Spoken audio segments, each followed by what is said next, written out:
Let's step back for a second and look at the bigger picture, because this situation with Breland Speaks and the quick move to replace him with Tim Ward, it says a lot about how the Kansas City Chiefs operate when it comes to building and maintaining a championship-caliber roster. First off, this is a clear message. The Chiefs are not afraid to admit when a draft pick doesn't work out. That might not sound like a big deal, but in the NFL, where egos run high and GMs often cling to failed picks, out of pride, it actually means a lot. Brett Veach isn't afraid to say, hey, we missed on this one, and move forward without hesitation. That kind of decisiveness keeps the roster competitive and agile. And let's be real, every team misses on picks. Even the best GMs do. The difference is how you respond. What we're seeing here is that the Chiefs prioritize performance over draft status. If a guy can't produce, he's out. If someone off the street or off waivers looks like a better fit, he's in. It's that simple and that effective. This approach also impacts how the team handles future drafts. They're not just looking for flashy combine numbers or college hype. They want guys who fit their system, who have the right mentality, and who can contribute immediately, even in a rotational role. You can expect Kansas City to continue targeting smart, versatile, coachable players who don't need 2 years to develop into contributors. It also puts pressure on current and future rookies. You're not guaranteed a spot just because you were drafted. And for fans, that's actually a good thing. It means the team is doing what it takes to put the best 53 on the field, every single year. So, let me ask you this. Do you trust Brett Veach's handling of roster moves and draft picks? Do you like the way the Chiefs cut bait when it's not working? Or do you think they should give these young players more time? Drop your thoughts in the comments. I really want to know where the fan base stands on this. 1. And if you're enjoying this deep dive into the Chiefs front office mindset, hit that subscribe button. Let's keep building this community as we aim for 4,000 strong. All right, let's wrap this up in the final chapter and talk about what it all means moving forward. So here we are, one former second-round pick released, one under-the-radar replacement brought in, and a front office that just keeps showing us why the Chiefs stay ahead of the game. This move isn't just about Breland Speaks or Tim Ward. It's about culture. The Chiefs have built an environment where accountability matters. If you're not producing, you're not staying. And that level of urgency, it filters through the entire roster. From rookies to veterans, everyone knows they've got to earn their spot every day. Now, of course, not every replacement is going to be a home run, but the willingness to move fast and try something new, that's what separates Kansas City from a lot of other franchises. They're not scared of looking wrong on a pick. They just want to win. Period.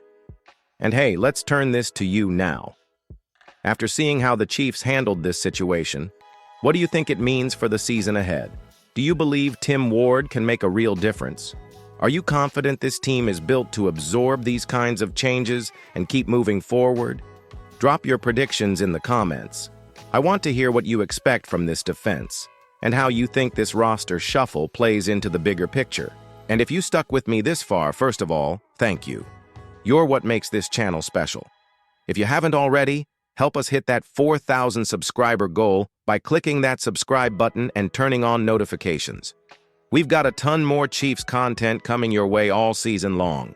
Smash that like button if you're proud of how this team keeps handling business the right way, and I'll catch you in the next one. Go Chiefs! All right, now that we've set the stage with this player's return, let's break down what the numbers and performance actually show, because talk is one thing, but when you look at the stats, it's clear this free agent is making a real difference on the field. So far this season, his impact can be seen across several key defensive categories. Compared to his previous years, there's noticeable improvement in his tackles and pass deflections, and he's been right in the mix on crucial plays that have stopped drives cold. The numbers don't lie. His presence has boosted the overall defense's effectiveness. One thing that stands out is how quickly he's adapted to the Chiefs' defensive schemes. It's not always easy to come back to a team after some time away, but this player has clearly done his homework. His ability to read offenses and get into position has led to several game-changing moments that fans have already noticed. Remember that big third down stop? That was him stepping up exactly when the defense needed it most. Let's also compare his 2024 stats to previous seasons. He's on pace for career highs in key categories, which shows this return wasn't just about filling a spot, it's about adding real value. The Chiefs' defensive coordinators are clearly trusting him in important situations, and he's delivering. Now I want to ask you, which stat surprised you the most so far? Was it his tackles, sacks, pass deflections, or something else? Vote in the comments with your pick. I'll be watching to see what you think. If you're into this kind of detailed breakdown and want more of these deep dives on the Chiefs, don't forget to smash that like button and subscribe to the channel. We're here to bring you all the angles and keep you close to every Chiefs update.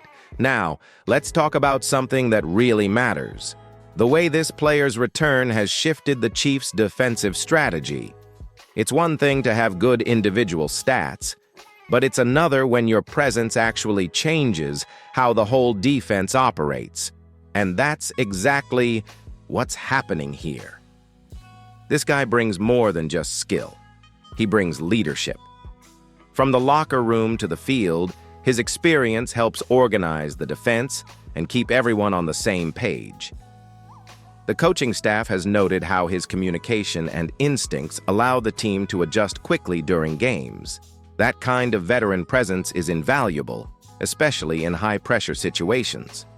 On a tactical level, his return has allowed the Chiefs to be more flexible with their defensive schemes.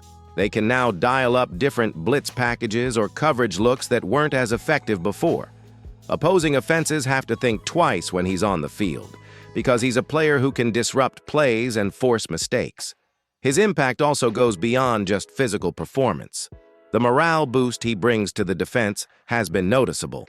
Teammates have mentioned how his energy raises the whole group's intensity and focus.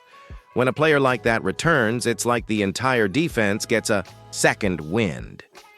Here's something to think about. Do you believe this player is the missing piece the Chiefs needed on defense? I want you to answer with a simple yes or no in the comments and share why you think that.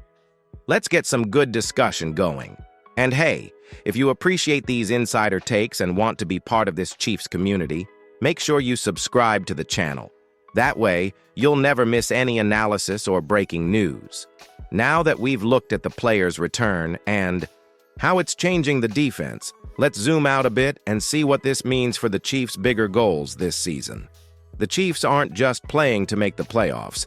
They have their eyes set firmly on a deep postseason run and, ultimately, the Super Bowl. Every roster move they make is designed with that goal in mind, and bringing this free agent back is no exception. Having a reliable, impactful player like this on defense strengthens the whole unit and gives the Chiefs a better chance to control games. It's no secret that a strong defense is crucial in the playoffs, where every mistake is magnified and the pressure is intense. This signing also sends a message to the rest of the team and the fans. It shows that the Chiefs are serious about winning and willing to bring back proven talent to fill important roles. That kind of confidence can boost the whole locker room's morale, making players believe they have what it takes to go all the way. Looking ahead, this player's presence could be a key factor in close games down the stretch. When playoff seeding and matchups come into play, having dependable defenders who can make big plays often makes the difference between winning and losing. So here's a question for you. How far do you think the Chiefs can go this season with this boost? Are we looking at just another playoff appearance? Or could this be the year they bring home the Lombardi Trophy? Share your prediction in the comments below. I'm curious to see what you think. And if you want to stay on top of every twist and turn in the Chiefs' journey this season, make sure to subscribe and hit the like button. We've got plenty more coming your way.